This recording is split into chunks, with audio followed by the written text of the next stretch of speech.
Okay, may munto ng punto ng usab kanatuntanan Luzon, Visayas, Mindanao. Mayong munto Philippines, may munto world, may munto universe. Ada na punta mga higala ni atong tulumanon sa kahanginan CONA Catechesis on Air. O ako lang gihapon kini inyong ubos nga alagad, Reverendo Padre Edwin Academia Acab. So adlaw na usab karon nga unsa man tarong adlaw may higala. Miyerkules. Unya unsa pa kading adlaw pitsa Pizza uno. O sa mang bulana July. Ana mga higala no, hapit ng Pasko ko. July, August, September. Pasko na. Makadawat na putag kuan ini pinaskuhan. Hinoon pangayuan putag pinaskuhan. Kung ano naman na, unay gitawag sa in English o exchanging gift. Nausap ito na mga hingala, no? Ngalipay ta kay kining nakadawat ang pinaskuhan o nilipay sa ta kinakanakatag po tag pinaskuhan. Ingon ana man ang Pasko, no? The joy of receiving and the joy of giving. Ana, no? Hala, no? July na yun. Sunod ani, anilain, Agosto na. No? Medyo dul-dul na yun po ang mga adlaw nga din magkuha na punta magkaulog na punta Pasko. Bino arita manghigala sa kining arita manghigala sa kining CBCP News balitang simbahan ni ining kamuntuhon. Okay, no, nasipog ito maya ito okay, no. CBCP News sa manghigalahan usip ng pagkaplasta sa ako ang mga gamit atong tangon para dili na mausog tong nagpuyog-puyog o gamay. Yan na. Dili na pinisa. Ani. Okay na. Abi na mo arita manghigala sa ato aga CBCP News. 3 Filipino archbishops receive pallium from Pope Leo XIV. No? Sila mao si Archbishop Alberto Uy sa Cebu, Archbishop Charlie Enzon sa Cotabato, o Archbishop David William Antonio sa Nueva Ecija. No, nadawat nila kining mao nga mga pallium niadtong June 29, 2026 dito sa St. Peter's Basilica. Wala no? Salamat ang mga kalakis Supragan Diocese Bayata sa Cebu, sa Archdiocese of Cebu. Mula nga atong arsobispo nakadawat og pallium gikan sa atong talahurong, gikan sa atuwa nga talahurong Santo Papa. Balita mga higala gikan sa Vatican, Pope invites new archbishops to be good shepherds on Feast of Saints Peter and Paul. No, atol sa misa alang sa piyesta sa San Pedro San Pablo dito mismo sa Basilica de San Pedro. Ayan, no, sa ato pa timing yun, no, nga gihatag usab sa atong talahurong Santo Papa ang mga pallium ngadto sa mga bag-ong natagtagaan o kining gitawag na to og pallium alang sa ilahang pagpanalagad. Ayan, no. Hala, no, may muto na kanatong tanan mga higala ato di ay nga timbayaon usab, no, atong timbayaon usab o unsa man maayong mudto ang atong talahurong obispo. Okay, sa ganito atong talahurong obispo si Bishop Julito B. Cortez, no. Kumusta naman ka, Bishop, no? Abino arita mga higala sa atong Saint of the Day. Abino ang atong Saint of the Day karon July 1, walay lain kung dili si Saint Junipero Serra, dili Sara, no? Saint Junipero Serra, no? Ang original yun niyan is Miguel Jose, ang original niya pangalan. O niya matud pa kuang kini siya nagmisyon kini siya dito sa Espanya, ano? Katsila ni siya na tao ni atong 713 dito sa Espanya. Unya dito siya nagtuon sa iyahang theolohiya dito sa Franciscan schools. Unya ni profess kini siya isip usa ka Franciscano. Franciscan din si Saint Junipero Serra. Unya sa diha nga nahimo na siyang pari. Naordinahan na siya isip usa ka pari. Matud pa apil kini siya sa nagmisyon dito sa America, sa North America, dito sa Mexico ug Upper California. Gani kini si Saint Junipero Serra, giila kini siya nga the Apostle to California. O niya, sa diha nga namatay kini siya, gi-canonized kini siya ni Pope John Paul II. So karong adlaw mahigala, gihinumduman nato ang lain na pong patron sa Katolikong simbahan nga mao si San Junipero Serra. Binaw pa tayo ta mga gala, ari kita sa atuang Catechism. Catechism. Mas ganito yung title nato karon, kuan, no? Acquiring complete interior detachment from sins. No? Muna siya, no? Kanang acquiring complete interior detachment from sins. No? Sa ito pa, muna itong topic karon, no? Sa ito pa, instead nga magbaton kita sa interior attachment to sins, no? Ang atong himuon nga complete interior attachment to God. Yan naman na kanindot no? Complete interior attachment to God. Unya, matun pa, likayan kining interior detachment from sins. No? Okay, doon ay uban mga higala nga matun pa lagi, no, kini bitang detachment from sins medyo murabag automatic ba, you know, acquiring complete interior detachment from sins cannot be achieved overnight. Dili ni ma-achieve overnight ning gitawag og interior detachment from sins. It cannot be achieved overnight. So it cannot be achieved overnight. Gani, it is a progressive daily surrender. No, hinay-hinay ni na pag-surrender sa imong kaugalingon ngadto sa Dios. Ato pa kini di ay kini bitang complete interior detachment from sins. Dili gini siya mahimo nga kanang automatic nimo nga maangkon. Dili gini siya, no? Kini siya hinay-hinay matud pa diri, no? Hinay-hinay gini nimo maangkon, no? It is a progressive daily surrendering to God, no? Pero noon, it does not mean na sinless na gyud ka, no? Kana bitang wala na nagpasabot nga wala na gyud kay sala, di na gyud ka magkasala, dili. Ang buti pasabot ni nga kanang hinay-hinay ka, no? It is rather an act of the will, firm and sincere desire to renounce sins. Sa ato pa, kini di ay acquiring complete interior detachment from sins, dili gini nato makuha diha-diha, no? Hinay-hinay gid nato ni nga maangkon pinaagi sa usa ka lig-on ug kinasingkasi nga plano nga imong yung isalikway ang sala.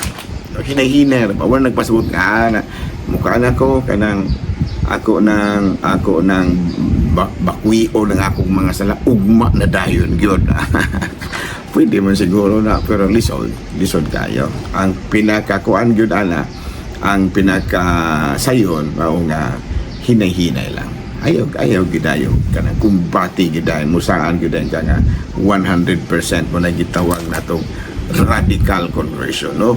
Lisod ka ng radical conversion, no? Kung na siya kinahanglan ka, it should be a progressive daily surrender, no? Ayaw ka ng ngilngig naman dito kayo, no? Kana bitaw kanang grabe na ginakangilngig ko mo ingon labitaw nga kana bitaw radical conversion, dili ka maglisod na siya, pero pwede na siya. It's not impossible, there's nothing impossible with God, no?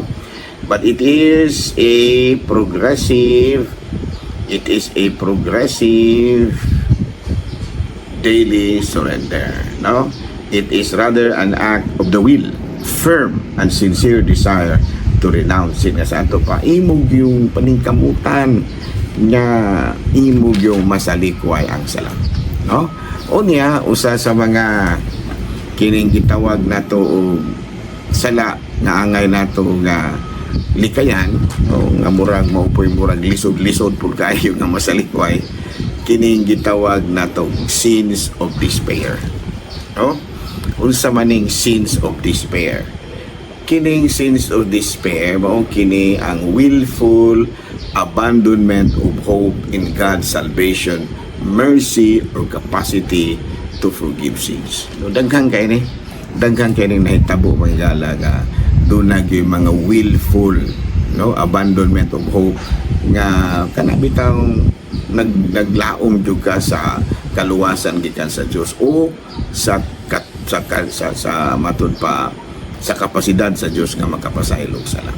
No, gani gitawag kini siya og a direct offense against the virtue of hope, contrasting with presumption. Muna siyang sala nga gitawag nato sa in English o sins of the Holy Spirit. Ayan, no? Ayaw yun, ha? Ayaw yung ingon nga willful. Kanabitang gituyo yun. Nga pagwagtang sa imong paglaom nga ang Diyos makahatag kanimo o kaluwasan. No? Unya, matod pa, kining mao nga pakitabo, daghan kay ni siya o hinungdan kanang willful abandonment of hope in God's salvation, mercy, or capacity to forgive sins. Ayan, no? Usa na ni ana, no, ang usa gyud sa mga hinungdan nga makabaton kita og willful abandonment of hope in God's salvations, mao gyud kining deep disappointment. No, kana bitaw ang gitawag nato unanswered prayers, prolonged hardships, and trauma. No? Munang usahay ba kana bitaw do na bitaw kay gipangayo unya wala gyud unya naglisod na Hinoo sa ining kinabuhi ay imbis na kasigi kag ampo, imbis nga kasigi kag ampo, mura naman Hinoo misamot na noong kalisod ang imong kinabuhi. Muna nga usahay maigo kita na ining gitawag sa ining English og sins of despair. Kung sa ganito ning sins of despair, willful abandonment of hope in God's salvation, mercy, or capacity to forgive sins. Muna na ba na siya gitawag na to sa English of sins against the Holy Spirit. Noon niya, ikaduha is, kinibitawang naabitaw ka ng mga comfort myth. No? Comfort myth. Sabi ng comfort myth. MYTH. It is an assumption that faith guarantees a smooth kanang pain-free life. So when trials inevitably rise, they feel abandoned or betrayed. Okay. O sa ganito primero, kana bitaw usa sa mga hinungdan nga no nga makabaton bitaw kita og sins of despair. Mao kining makasinati bitaw ta og deep disappointment sa Ginoo, no? Usahay unanswered prayers, prolonged hardships, and trauma. Unya labi na gyud kun do na ka ni comfort myth. Unsa man ning comfort myth? It is an assumption that faith guarantees a smooth, pain-free life. So kung tuo bitaw ka ba nga kuan ka nang ang musunod gani kas Ginoo, hapsay imong kinabuhi ug wala na gyud kasakit na mahitabo. Man ang uban nga basulon ang Ginoo miingon nga nganong nahitabo man ni Lord, no? Nga akong asawa nagserbisyo man nganong nagsakit man noon ning among anak. Ngano man hinuon nga na hospital na manoon ni pila ka milyon among gasto. Wala na man gitawag na tong kanang gitawag og this deep disappointment ug strong belief in comfort myth. Muna delikado kay nato. Muna maglikay-likay gyud tang kyutay, no? Kay kana bitawng gitawag nato kini bitawng gitawag nato sa in English of comfort myth na abay tayo ni tanan. No, gabisan gani si Kristo sa dihang nagbitay siya sa krus, no? Panandalian ha. Nakabasol magano siya sa iyang amahan. Amahan ko nganong gibiyaan mo ako. Ana, no? So dili ta na malimot muna nga si Kristo niingon nga kaysa katong gustong musunod ka nako, no? Gustong musunod ka nako, no? Pasana ang inyong krus. Kalimti ang inyong kaugalingon o pasana ang inyong krus. So tinuod gid ay, no, nga kining gitawag nato sa in English og the complete interior detachment from sins cannot be achieved overnight, no? Daghan da ikang mga pag-surrender sa imong kaugalingon. Usa na ni ana ang imuhang deep disappointment to God. O, kung doon na kay mga ipangayo nga mga kuan kanabitaw, doon na kay gipangayo kadto sa Ginoo na unta mawala na ni ako ang mga kalisod sa kinabuhi, na unta mamaayo din ni akong sakit. O sa kay dili biyan ang mahatag Ginoo nato. No, kaya niya baya yung pangbuot mo ay matuman. Nya kay dili man gyud po na maoy atong tungon kung musunod kita kang Kristo, di ba no? Niingon man si Kristo nga kinsa katong gustong musunod kanako, pag hikalimtang inyong kaugalingon o pasaan ang inyong krus. Buti pasabot nga buagi gyud mo mga pagsulay. Gani ang atong Ginoong Kristo nakahilak man gyud yana kabahin na dito sa kuan, dito sa kinibitaw Harden sa Getsemani. Sa diyang pagkabalugi niya nga ingulan na iyang data, nakahilak pa yung tao ng atong Ginoo. Pero wala siya mo-surrender. Ningon yun yapon siya nga, your will be done. No, muna, no, nga usahay kinilaging palingkamot na to nga maka-acquire kita complete detachment from sins. Usahay, dili na to matuman. Tungod kay usahay, doon naman kita mga comfort myth nga wala na to madawat. Muna nga doon lang kita mga deep disappointments nga musangpot ngadto sa pagkahimo nato og sins of despair. Unya kung naa na gani ka sa sins of despair, nawa na di na ka musimba. Unya kung sa may mahitabo nimo, doon na gitawag natong isolation and silence. Muna na nga di na ka musimba, di na ka magpakasal sa simbahan, imong anak di na magpakasal sa simbahan. No, ingon di ana, no, muna siya. Imong mga apuhan o magkanabitang mga tigulang maapil in tao, no, dili na kaganahan nga ipadala pa nimo dito sa pare ang inyong mga tigulang aron pa kumpisalon kay doon na naman mo'y gitawag nato sa English o naa naman ang epikto, no, sa kining gitawag nato og sins of despair diya sa inyong kinabuhi. Sa ganito sins of despair, kinibitang willful abandonment of hope in God's salvation nga mo resulta nga nahimong resulta tungod sa inyong deep disappointment to God, and of course kanabitang comfort myth not achieved. Muna nga musangkot kini sa isolation and silence. So muna atong isgutan og mga adlaw ha, no? Ato namang isgutan kabahin ni ining mga causes. So ato na pod nga isgutan og kung unsay mga maayo aron ato pod nga masulbad, no, kining mao nga mga kining bitaw nga sa ganito. Instead nga naningkamot kita nga makabaton kita og complete interior detachment from God. Usahay mo maigo na noon sense of despair, makabato na noon tawag complete interior detachment from God. Kunya mawala na hinoon ang atong attachment sa Ginoo. So atong paningkamutan gyud nga aduna gyud kitay complete interior attachment to God instead nga complete interior detachment from God. Ato na pa rin kamutan ha. So dili na sa takutob.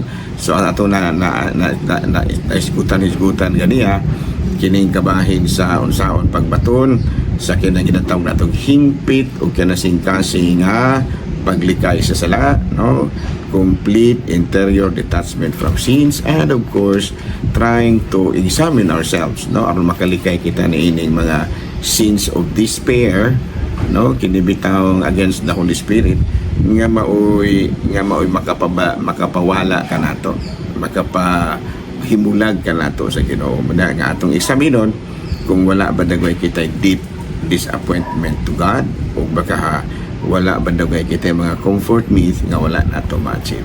Kaya kung naata na unya makabato na po dinoon niya sa feeling of isolation and silence ug musangpot hinoon nga malayo na hinoon kita sa Ginoo. No, mga uban wala na yung mga simba, wala na yung mga kasal, wala na yung kulukumpisal, mga saba na og solisitan sa simbahan. Mga saba na no, malayo pa gani ka ino na ka sa mga kapader magsulisit ka. Nahitabo na ko na sa sa akong mga assignment. Kaya so ako bambi house to house visitation ba sa mga walay mga simba. Layo pa gani, ingnan ako dato kaya sa mga kapader magsulisit ka. Katawa ako tuwara. Nala, sige, di na sa takutob ha. Ako ragi hapon kini yung ubos nga alagad Reverendo Padre Edwin Academia Akam. Nakasalamat o maayong mudto Pilipinas.